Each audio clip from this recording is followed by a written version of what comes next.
Hi everyone! So, holiday karon so mag-utan ta kay makalugar gyud ta og utan tinunuan no. Kadto bago dayon na ay mga spices na ay alugbati, palaya, sikwa, kalabasa og gabi no.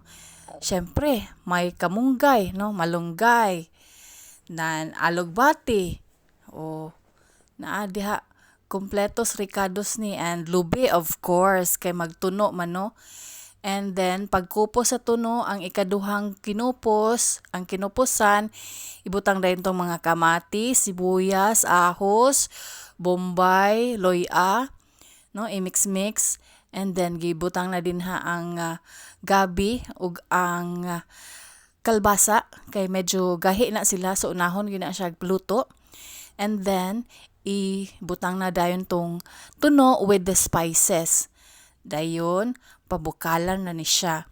Okay? Mao gini ang kasagaran namong utan diri kung naa may lugar no. Kay syempre takes time gini mag-add. So inigpabukal ana medyo nahumok-humok na o naapa ginay buwad din ha no. And butangan pa jud na siya og kanang tinap-an nga isda.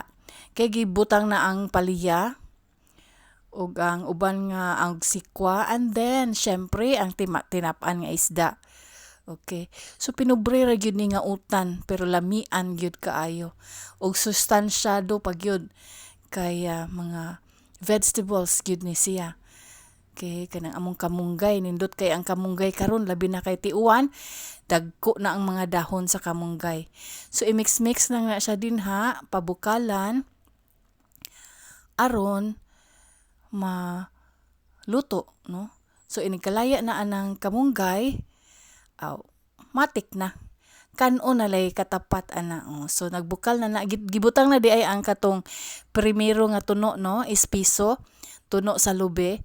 So pabukalan na lang na siya and then wait lang nga maluto ang mga katong mga green leafy vegetables. Bites na kaayo na siya. Lamian kaayo nga utan tinunuan binisaya.